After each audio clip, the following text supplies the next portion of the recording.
Students, management objectives এর ভেতরে institutional objectives একটা খুব ইম্পর্টেন্ট বিষয়। এই ইনস্টিটিউশনাল অবজেক্টিভস এর ভেতরেই এই যতগুলো পয়েন্টস আমরা এখনকার ক্লাসে আলোচনা করব, এগুলো লং রানের ক্ষেত্রে ইয়া ভবিতব্য যে বিজনেসের ক্ষেত্রে খুব একটা ইম্পর্টেন্ট ফ্যাক্টর তৈরি করে। তবে চলো একটা একটা করে আমরা এলাবোরেট করার চেষ্টা করি। First, survive. ফার্স্ট পয়েন্টের মধ্যে আমরা সার্ভাইভকে আমরা এইভাবে বুঝবো যে কোনো একটা বিজনেস যদি প্রাথমিকভাবে থাকে, যদি বিজনেসটা নতুন হয়, তাহলে অনেক রকম কম্পিটিশনসকে সামলাতে হয়, রাইট? যেরকম ধরো তুমি একটা কোনো জিনিস 10 টাকায় বিক্রি করছো, তোমার প্রোডাক্ট হচ্ছে তুমি 10 টাকায় বিক্রি করছো, এবার অন্য একটা কম্পিটিটর সে 8 টাকা বা 9 টাকায় বিক্রি করে দিয়ে চলে গেল, তাহলে তোমার কাস্টমারটা তো গেল। তো ঠিক এই ধরনের আরো অনেক রকমের ঘটনা ঘটবে যেটা তোমার বিজনেসকে চ্যালেঞ্জে ফেলে দেবে।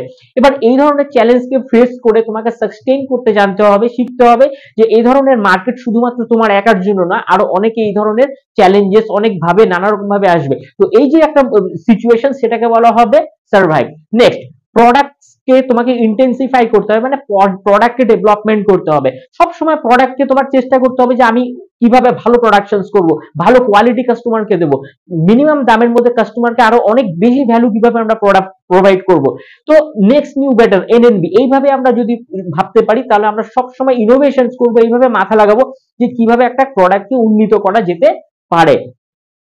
আচ্ছা, নেক্সট হচ্ছে এক্সক্লুডেশনস অফ দ্য কস্ট প্রাইস, মানে যখন কোন একটা প্রোডাক্ট বানাতে ধরো 100 টাকা খরচা হচ্ছে, তখন সেক্ষেত্রে সেটাকে ধরো তুমি খুব কম্পিটিশন মার্কেট, তো তোমাকে 110 টাকায় বিক্রি করতে হচ্ছে, মানে খালি 10 টাকা তুমি প্রফিট করছো, রাইট? এবার তোমাকে এটা সবসময় খেয়াল রাখতে হবে যে ওখান থেকে আমি 100 টাকা যেভাবে হোক আমি এক্সক্লুড করে নেবো, মানে কস্ট প্রাইসটাকে বের করে নেবো, না হলে ওভার এক্সপেন্সেস এর কারণে হয়তো খরচা হয়ে যেতে পারে, ঘর থেকে টাকা চলে যেতে পারে, তো যেটা মোটেই কাম্য নয়। তাই জন্য আমাকে আগে কস্ট প্রাইসটাকে এক্সক্লুড করতে হবে।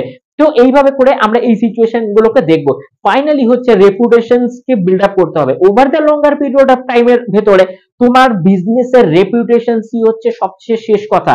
বিজনেস যত ভালো হবে, বিজনেস যত যত ভালো হবে, মানে এক কথায় বলতে গেলে বিজনেসের পোটেনশিয়ালিটি যত ভালো হবে, ক্ষমতা যত ভালো হবে, প্রোডাক্ট যত ডেভেলপ হবে, সুনাম যত বাড়বে, গুডউইল, তো এগুলো সম্পূর্ণ কিছুই কিন্তু রেপুটেশনস এর উপরে ডিপেন্ড করে। তোমার প্রোডাক্ট, তোমার ব্যবহার, তোমার মানসিকতা, তোমার লেনদেন, এই সব সমগ্র জিনিসের ভিতরে কিন্তু তৈরি হয় রেপুটেশনস। তো over the longer period of টাইমের ভিতরে বা নেক্সট জেনারেশনের ভাবে যে বিজনেস গুলো, যেরকম টাটা যখন শুরু হয়েছিল তার থেকে 200 বছর পরে সেই যে ফাউন্ডার, উনি তো এখন নেই, তাহলে তার নেক্সট জেনারেশনের পরে যে বিজনেস গুলোকে কন্টিনিউ করছে, এটা কিন্তু রেপুটেশনস এর উপরে বিল্ড আপ করছে। তাই একটা বিজনেসের রেপুটেশনস বিল্ড আপ হচ্ছে একটা জাস্ট লাইক একটা হিউম্যান বডির জন্য যে অক্সিজেন প্রয়োজন, ঠিক তেমনই। তো ওভারঅল সিচুয়েশনস গুলোকে আমরা এইভাবে রিলেট করতে পারি।